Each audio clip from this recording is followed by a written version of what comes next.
చిరుధాన్యాలతో చిరుతిండ్లు ఎట్లా తయారు చేసుకోవాలో చూద్దాము. ఫస్ట్ ఇవి ఉలువలండి. ఉలువలు నల్లవి ఉన్నవి.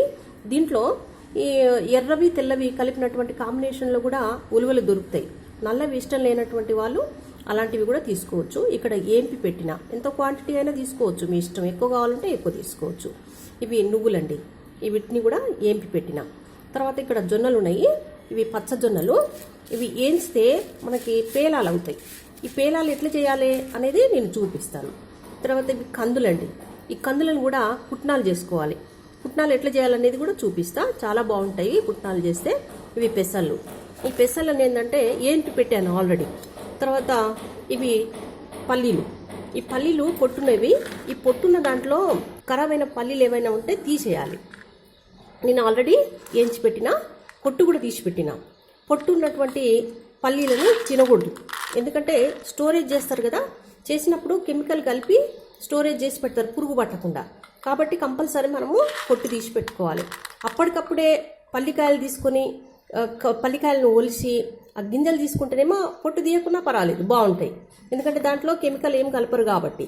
స్టోరేజ్ చేసినటువంటి మన షాపులలో కొనుక్కున్న మాత్రం కంపల్సరీ పొట్టు తీసి వాడుకోవాల్సిందే. దీంట్లో ఇంకొకటి ఏంటంటే అలసందలు. వాటిని బొబ్బర్లు అంటారు.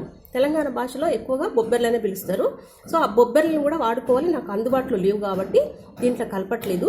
దోసగింజలు అయితే ఏంచితే సూపర్ ఉంటాయండి. తింటే కూడా కిడ్నీ మీద ప్రాబ్లం లేకుండా చేస్తుంది.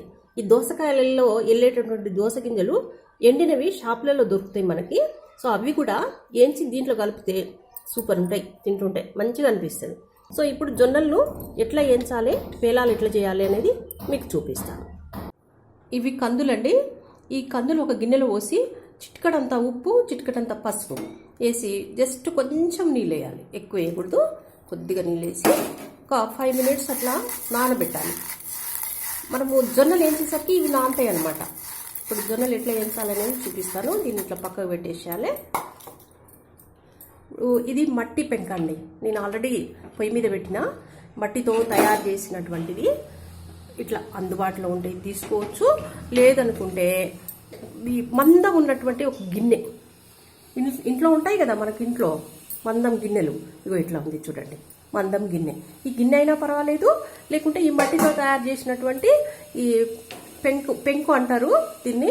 మనకు బయట మార్కెట్లో కూడా దొరుకుతున్నాయి ఇప్పుడు మట్టితో తయారు చేసినటువంటివి. సో ఇప్పుడు ఇట్లాంటివి బౌల్ లాగా ఉంటుంది అనమాట. అది తీసుకోవచ్చు. వేడి అవుతుందండి, ఐలో పెట్టాలి కంపల్సరీ. మట్టితో తయారు చేసింది కాబట్టి కొంచెం వేడి ఎక్కువనే వస్తుంది, అవసరం ఉంటుంది దానికి.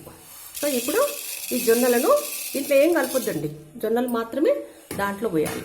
అయితే ఇక్కడ గరిటె కానీ ఇంకా ఏ వస్తువు కానీ తీసుకోకుండా ఓన్లీ ఈ క్లాత్తో మాత్రమే ఇట్లా కలపాలి. వీటిని మాడిపోకుండా ఇట్లా కలుపుతూ ఉండాలి. కలుపుతుంటే మంచిగా పేలాలైతే. సిమ్లో పెట్టొద్దు, ఐలోనే పెట్టాలి. ఇప్పుడు మనం తీసుకున్న ఐటమ్స్ అన్నీ కూడా పప్పు ధాన్యాలు కదా, శరీరానికి చాలా మంచిది. చిన్నపిల్లలు ఎదగడానికి చాలా ఉపయోగకరంగా ఉంటుంది. ఎన్ని రోజులైనా నిల్వ ఉంటాయండి ఇవి. చూడండి ఎట్లా సౌండ్ వస్తుంది కదా, చూడండి ఎట్లా ఎగుతున్నాయో అవి అనమాట. ఇట్లా బయటికి ఎగిరిపోకుండా ఇట్లా గుడ్డతోటి తిప్పుతూనే ఉండాలి. ఐలో పెట్టినాం కాబట్టి మన చేతికి కూడా మంట తాకుతుంటుంది. కొంచెం జాగ్రత్తగా ప్లాన్ చేసుకోవాలి మనమే. చూడండి సౌండ్ వస్తుంది, పేలాలు అవుతున్నాయి. ఈ పేలాలతో కూడా కూర వండుతారండి, చాలా బాగుంటుంది. మరొకసారి చూపిస్తా మీకు ఎట్లా కూర చేస్తారో. జొన్నల రేటు కూడా బాగా పెరిగిందండి. బియ్యం కంటే ఎక్కువ అయింది రేటు జొన్నలకి. పంట కూడా తక్కువైపోయింది కదా. ఒకప్పుడు బాగా పండించేవాళ్ళు సద్దలు, జొన్నలు. ఇంకొక మాట చెప్తాను, సజ్జలు కూడా కలుపుకోవచ్చు దీంట్లో. సజ్జల్ని మంచిగా ఇసుక చేసి ఏంచి కలిపితే చాలా బాగుంటాయి సజ్జలు. అన్ని సిరిధాన్యాలు మీ ఇష్టం, ఏ ధాన్యం దొరికితే ఆ ధాన్యం. చూడండి ఇట్లా. ఇప్పుడు ఏం చేయాలంటే సిమ్లో పెట్టుకోవాలి. ఏమైనా పచ్చిగున్నాయో చూసుకోవాలి. ఏం పచ్చిగా లేదు కాబట్టి ఆపేసేయాలి. చూడండి బాగా అయినాయి, పేలాలు వచ్చేసినాయి. పచ్చ జొన్నలు జొన్నలు పేలాలు అయినాయి చూడండి, ఇంత బాగా అయినాయి. సో నేను ఆల్రెడీ కొన్ని చేసి పెట్టాను ఈ ప్రోగ్రామ్ కంటే ముందు, అందులోనే పోసేస్తాను.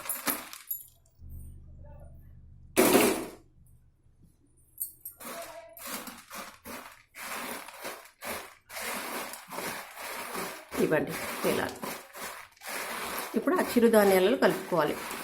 ఇవి బయట కూడా దొరుకుతున్నాయండి పేలాలు. మొక్కజొన్న పేలాలు ఎట్లా అమ్ముతున్నారో జొన్న పేలాలు కూడా అమ్ముతున్నారు. కాబట్టి అట్లా తీసుకున్నా పర్వాలేదు దొరికినప్పుడు. లేదు అనుకుంటే మనమే ఇంట్లో తయారు చేసుకుందాము, ఇదేం భాగ్యము అనుకుంటే మనమే చేసుకోవచ్చు అట్లా. సో ఇప్పుడు కందులు ఎట్లా చేయాలి అనేది చూపిస్తా. ఇదే మట్టి మూకుడులో మనము నానబెట్టుకున్నాం కదా కందులు, వేసేయాలి. దీంట్లో ఏం కలిపినాము? పసుపు, ఉప్పు. ఇవి వేగిన తర్వాత పసుపు ఉప్పు టేస్ట్ సూపర్ ఉంటుంది. అయితే ఇట్లా మనం గరిటెతో అనాలి. దీనికి అది అక్కర్లేదు, క్లాత్ అవసరం ఉండదు. కొద్దిగా చిటపట అనాలి. కొద్దిగా చిటపట అన్నప్పుడు ఈ గుండ్రాయి తీసుకోవాలండి. ఈ గుండ్రాయితోటి ఇట్లా రుద్దాలి. గుండ్రాయి లేకుంటే మన ఇంట్లలో చిన్న చిన్న రోళ్ళు ఉంటాయి, చిన్న రోళ్ళకి రోకల బండలు ఉంటాయి, ఇగో ఇట్లా దీంతో కూడా రుద్దొచ్చు. సో మా ఇంట్లో గుర్రా అయింది కాబట్టి దాంతో చేస్తా. ఇప్పుడు సిమ్లో పెట్టాలి. సిమ్లో పెట్టి చూడండి ఏగినాయి కదా, ఏగుతున్నాయి చూడండి, పటపట అంటున్నాయి కదా. ఈ పటపట అన్నప్పుడు మాత్రమే ఈ గుండ్రాయితోటి ఇట్లా రుబ్బాలి.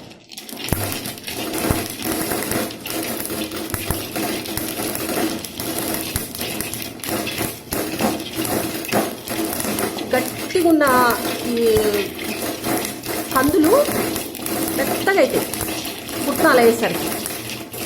లేదు అంటే బయట దొరుకుతాయి కొన్ని పుట్నాలు, కంది పుట్నాలు కూడా దొరుకుతాయి, వాటిని కూడా తెచ్చి కలుపుకోవచ్చు. శనగ పుట్నాలు కూడా కలుపుకోవచ్చు, బాగుంటుంది.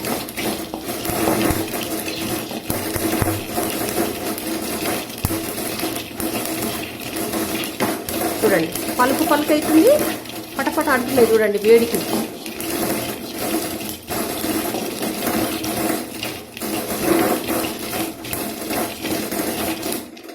చూసిండ్రా అట్లా పుట్నాలు అయితే అనమాట. సో ఇప్పుడు మంట ఆపేసేయచ్చు. ఆపేసి మళ్ళీ ఇందులో నుంచి తీయాలి, లేకుంటే మాడిపోతాయి. ఎందుకంటే బాగా వేడి ఉంటుంది కదా, అందుకని తీసేసుకోవాలి.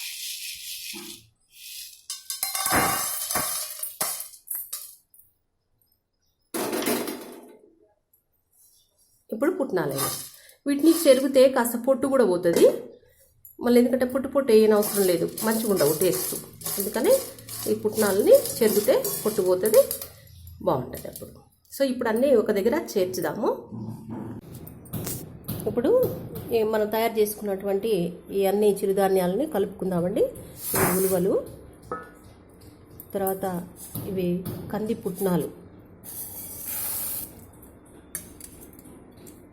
ఇవి జొన్న పేలాలు,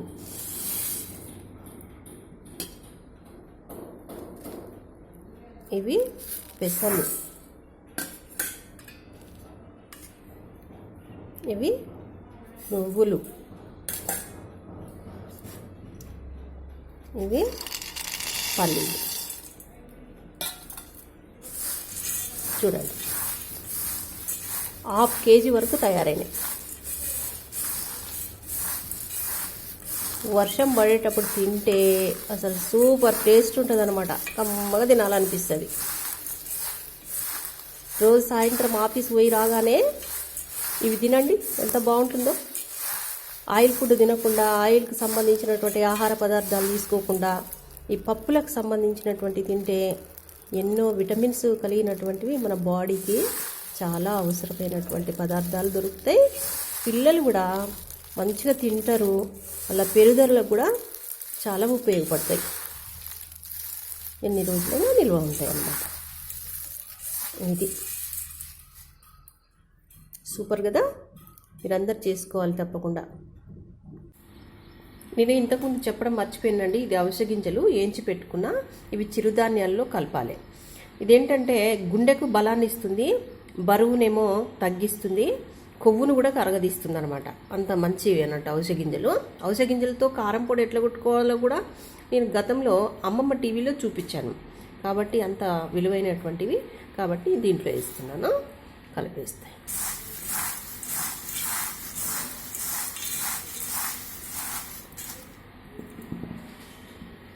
ఇవండి అన్ని ధాన్యాలతో కలిపినటువంటి చిరుతిండ్లు.